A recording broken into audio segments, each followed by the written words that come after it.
तेरा वचन मेरे पाँवों के लिए दीपक है और मेरे मार्ग का उजियाला है। तेरा वचन मेरे पाँवों के लिए दीपक है। पहला पाठ रोमियो के नाम संत पौलुस का पत्र, अध्याय 3, पद संख्या 21 से 30 तक। ईश्वर का मुक्ति विधान, जिसके विषय में मूसा की संहिता और नबियों ने साक्ष्य दिया था, अब संहिता से स्वतंत्र रूप में प्रकट किया गया है।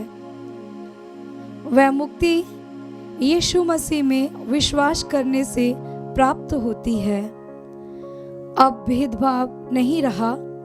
ये मुक्ति उन सबों के लिए है जो विश्वास करते हैं, क्योंकि सबों ने पाप किया और सब ईश्वर की महिमा से वंचित किए गए।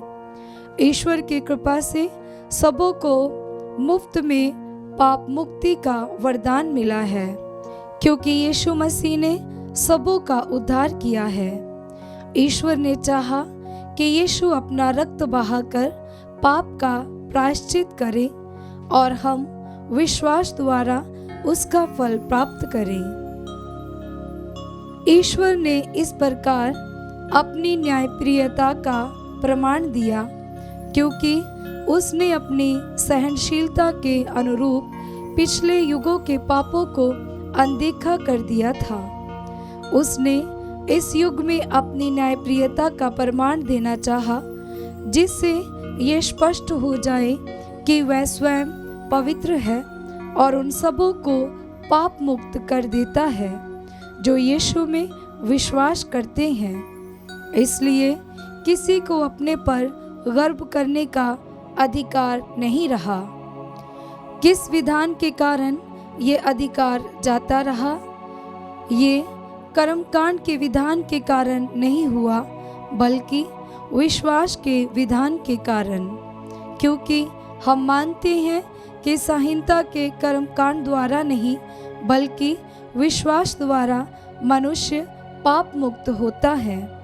क्या ईश्वर केवल यहूदियों का ईश्वर है? क्या वह गैर यहूदियों का ईश्वर नहीं? वह निश्चय ही गैर यहूदियों का भी ईश्वर है, क्योंकि केवल एक ही ईश्वर है जो खतने वालों को विश्वास द्वारा पाप मुक्त करेगा और उसी विश्वास द्वारा बेखतने लोगों को भी। ये प्रभु की वाणी है। ईश्वर को धन्यवाद। भजन अनुवाक्य।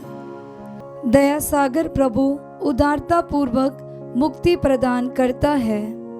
दया सागर प्रभु उदारता पूर्वक मुक्ति प्रदान करता है। हे प्रभु, मैं गहरे गर्त में से तेरी दुहाई देता हूँ। हे प्रभु, तो मेरी पुकार सुन और मेरी विनती पर ध्यान देने की कृपा कर। अनुवाक्य। दया सागर प्रभु उदारता पूर्वक मुक्ति प्रदान करता है। हे प्रभु, यदि तू हमारे अपराधों को याद रखेगा तो कौन टिक सकेगा? तुझसे पापों की क्षमा मिलती ही है, इसलिए लोग तुम पर श्रद्धा रखते हैं। अनुवाक्य। दया सागर प्रभु उदारता पूर्वक मुक्ति प्रदान करता है। प्रभु ही मेरा आसरा है। मेरी आत्मा उसकी प्रतिज्ञा पर भरोसा रखती है। मेरी आत्मा प्रभु की राह देखती है। अनुवाक्य। दया सागर प्रभु उदारता पूर्वक मुक्ति प्रदान करता है। जय घोष हालेलुया। अनुवाक्य। हालेलुया। प्रभु कहते हैं, मार्ग, सत्य और जीवन मैं हूँ। मुझ में से होकर गए बिना कोई पिता के पास नहीं आ सकता। अनुवाक्य। हालेलुया। पवित्र सुसमाचार संत लूकस के अनुसार अध्याय 11 पद संख्या 47 से 54।